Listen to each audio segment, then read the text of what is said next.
An American artist fell silent after seeing Jungkook's 15.9 million streams. This is not normal.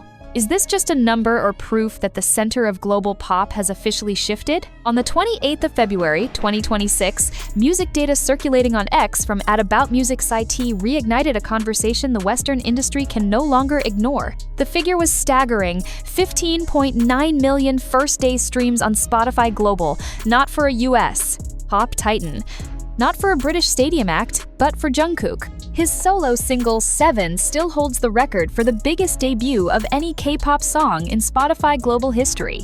And according to industry chatter from Los Angeles studio circles, one American musician reportedly reacted bluntly when the statistic resurfaced. This is not normal.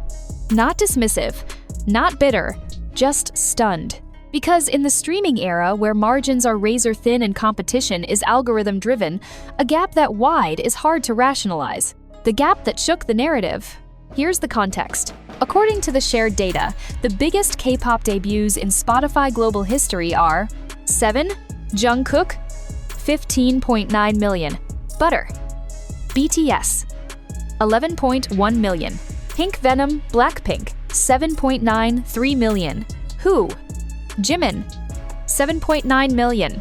Dynamite, BTS, 7.7 million. Permission to Dance, BTS, 7.3 million. Take 2, BTS, 7.2 million. Yet to Come, BTS, 7.1 million. Jump Blackpink, Lisa, 7.02 million. Look closely at the numbers. 7 doesn't just lead, it creates distance. Nearly 5 million streams separate it from second place. In streaming economics, that margin is enormous. For comparison, artists often celebrate a few 100,000 streams as a meaningful competitive edge. Jungkook's debut didn't just edge past the competition, it redefined the scale. Why this number feels different? The American music industry is accustomed to setting the tempo of global pop. For decades, the West dictated what success looked like, but streaming platforms have flattened geography. Pre-saves, synchronized global releases, multi-time zone promotions, and highly organized fandoms like ARMY have reshaped what's possible. Still, 15.9 million remains extraordinary. What unsettles some observers isn't just the spike, it's the sustainability. 7, released in 2023, remains the benchmark years later. No other K-pop act has surpassed it since. This wasn't a fluke driven solely by first-day fandom power.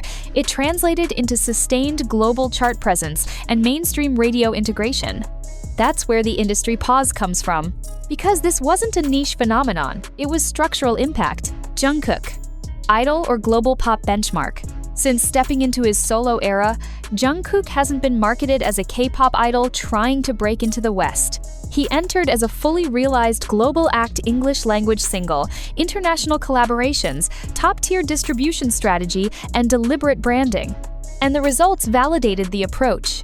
What makes the 15.9 million even more significant is that it didn't just outperform competitors, it nearly doubled them. Even powerhouse tracks from BTS as a group sit several million behind it. That creates a new question.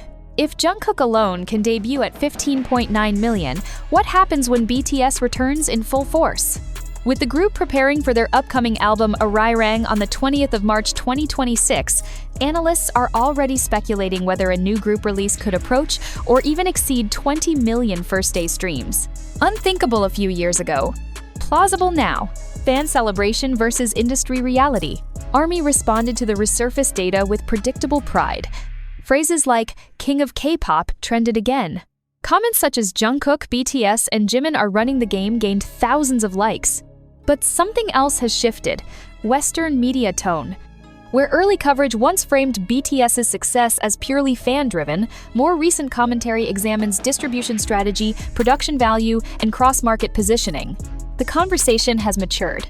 Because at this level, numbers cannot be dismissed as hype. They represent market share, and market share shifts power. Is this the new normal? When that unnamed American artist reportedly muttered, "This is not normal," it may have reflected more than surprise. It may have acknowledged transformation. Streaming has democratized access, but it has also exposed a truth. Global dominance is no longer geographically fixed. The question is no longer whether K-pop can compete internationally. The question is whether Western acts are ready to compete at this scale. With Ararang approaching and BTS poised for another global cycle, 15.9 million feels less like a record and more like a warning shot. If that number was achieved during a solo chapter, what happens next? Is 15.9 million the peak? Or just the baseline for what comes next? And that is where the conversation becomes uncomfortable for some corners of the Western industry. Because if 15.9 million was achieved during a solo chapter without the full 7-member synergy of BTS, then the ceiling has not been found yet. In fact, it may not even be visible. Streaming analysts often talk about fan mobilization power versus casual listener penetration. The assumption for years was that K-pop excelled in the former but struggled with the latter. Yet 7 blurred that distinction. It wasn't just heavily streamed on day one, it embedded itself into playlists, radio rotations, and algorithmic recommendations globally. That's not just fandom energy, that's mainstream absorption. And when mainstream absorption happens at that scale, the ripple effect extends beyond charts. It influences brand deals, award show nominations, festival bookings, and even negotiation leverage with streaming platforms.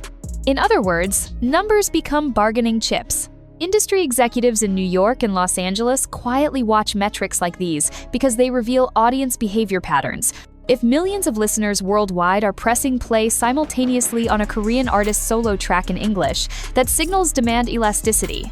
It means language barriers are weakening, cultural boundaries are dissolving. It also means competition is intensifying. For emerging American pop acts preparing debuts, the benchmark keeps rising, a few million first-day streams used to signal a breakout. Now, comparisons to global heavyweights are unavoidable. Even if the genres differ, the visibility is shared on the same homepage. Spotify doesn't separate by continent when showcasing global records. It showcases scale, and scale is exactly what Jungkook demonstrated. As anticipation builds for Arirang, many are wondering whether the group's return will create a new historical marker. BTS has previously demonstrated their ability to dominate both Korean and Western charts simultaneously. If their upcoming release aligns with the momentum of Jungkook's solo success, the first-day global number could reshape expectations again. The Western industry has always thrived on reinvention. But reinvention often begins with recognition. Recognition that competition is no longer regional. Recognition that fandom infrastructure can rival traditional radio power. Recognition that global pop is no longer exported from one direction. When that American artist reportedly said, "This is not normal," perhaps what they meant was this: the old metrics of dominance don't fully apply anymore. Normal was predictable hierarchy. Normal was Western first rollout strategies. Normal was assuming language-dictated limits. But 15.9 million in 24 hours challenges all of that.